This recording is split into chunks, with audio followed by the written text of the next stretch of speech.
First problem that we'll work through is just plotting a point. We have this ordered pair. They want us to plot it and tell us where it's located. So if we get a coordinate system out,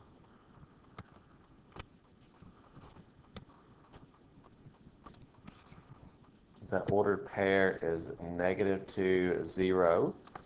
So remember, this is the x and this is the y.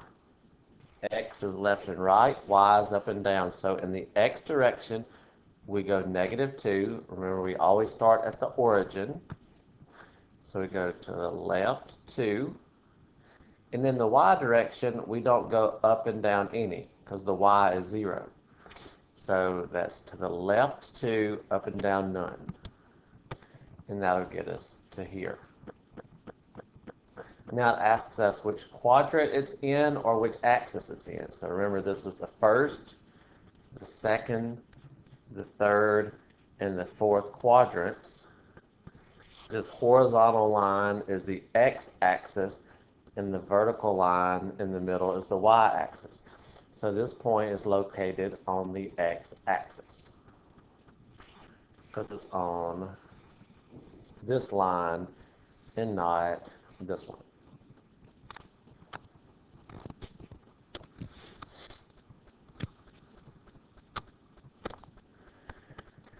Then they give us a point, and they want us to determine the ordered pair that describes this point. What are the coordinates? So remember, we start in the middle, and we go x and then y. So to get to E, starting in the middle, we go 1, 2, 3, 4, 5 units in the x direction,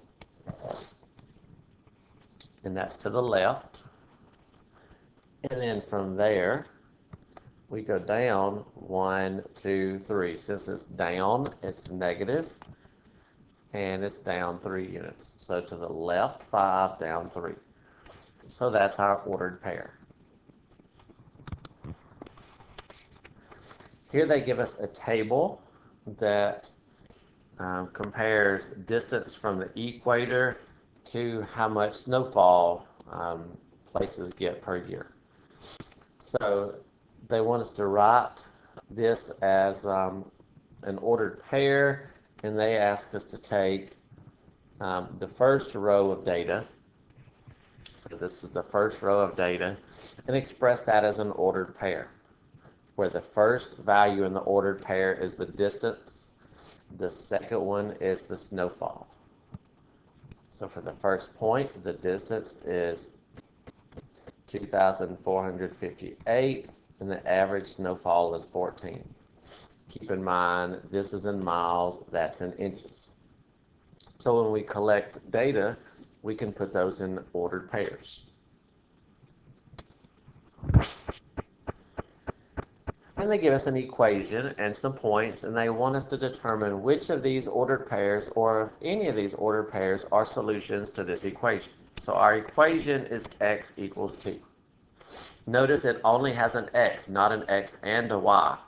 So in order to be a solution to this equation, the x value must equal 2.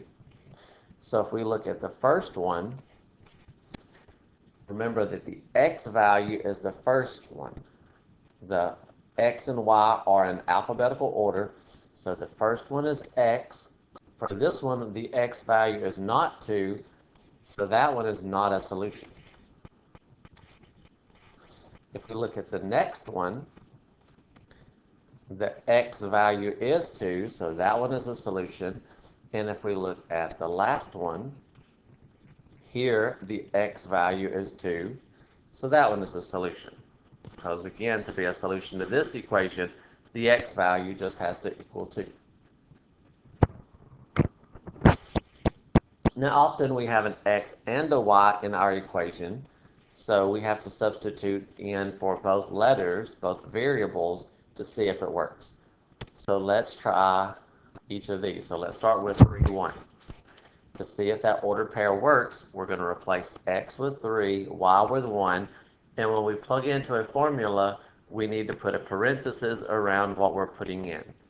So we're putting a 3 in for x, 1 in for y, and let's see if that's true. So we have to do order of operation. We multiply before we subtract, so 2 times 3 is 6. 6 minus 1 is 5. And that's a true statement, so that ordered pair works. Now let's try the next one. So same equation, this time we're replacing x with 2 and y with negative 1. So x with 2, y with negative 1. So 2 times 2 is 4. Minus a negative makes a plus. 4 plus 1 is 5. So that one works. So let's try 5, negative 5. So this time if we put a 5 in for x, a negative 5 in for y, 2 times 5 is 10, minus a negative is a positive, but 10 plus 5 is 15. That's not true. So that means that ordered pair is not a solution. So only the first two ordered pairs are solutions to our equation. And those are not the only two solutions that exist. Those are just out of the 3 points we have. Those are the two that work. Now here they ask us to complete this. Often when we want to make a graph of an equation, then we make a table to get an idea of what our graph is going to look like. So they give us some x values and want us to find out what y's go with them, and then they give us a y value and want us to find x. So the equation just tells us how x and y are affected each other. If you tell me that we put a number in for x, we can find y. Put a number in for y, x. So let's do the first one, when x is 0. So we're going to take our equation and we're going to replace x with 0. We're not replacing y with anything because all we know for the first ordered pair is that x is 0. So that means y has to be negative 9 times 0, which is 0. So for this equation, when x is 0, y is 0. So that's an ordered pair. Now let's do the next one. The equation is y equals negative 9 times x, and for the next point, x is negative 1. So if we put a negative 1 in for x, we get that y equals negative 9 times negative 1. Negative times negative is positive. 9 times 1 is 9. So those numbers go together. This is an ordered pair that works for our equation. When x is negative 1, y is 9. Otherwise, they're not equal. Now for the last one, they give us a y value instead of an x value. So if we take our equation, in place of y, we're going to put a 7, and then we'll solve for x. Think about our equation, y equals negative 9x. We're putting a 7 in where y goes. What we don't know is x.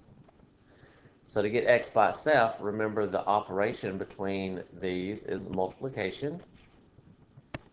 So to undo multiplication, we divide. Negative 9 divided by negative 9 makes 1, or otherwise those cancel. That leaves us with an x on the right. Positive over negative makes a negative 7/9. So that's the x value there. So for that last point, when x is negative 7/9, y is 7. Or you could say when y is 7, x comes out to be negative 7/9. So if we know one of the variables, we can find the other one. You might say, well, where do they come up with these numbers in the table? They just randomly picked a couple of x's and randomly picked a y. Often when we make a table, we pick whatever numbers we want for one variable, we plug them into the equation and solve for the other variable.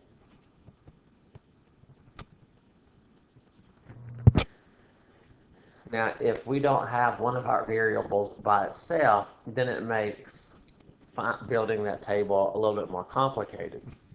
So here they're asking us to solve the equation for y. We could solve it for x or we could solve it for y. So if we want to get y by itself, if we want to get this term by itself, we need to get rid of the 4x. So we're going to take 4x away from both sides. And 4x minus 4x cancels. 4 minus 4 is 0 x's, or just 0. So bring down the 16y. These are not like terms, so we can't combine them. We can't put those together by subtracting the numbers because one of these has an x, one doesn't. Now you could write it this way, or often people like to put the variable first and then the number. So the variable term and then the constant. Either way is fine. To get the y by itself, this operation is multiplying, and to undo multiplying, we divide. So we divide both sides by 16. 16 over 16 reduces, leaving us y. And then we can leave that as negative 4x plus 1 over 16. We have to be careful. We can't reduce the 4 and the 16 at this point since something is being added to it. If we wanted to, we could break this up into two different fractions. The first one divided by 16 plus the second one divided by 16. But that right there is fine.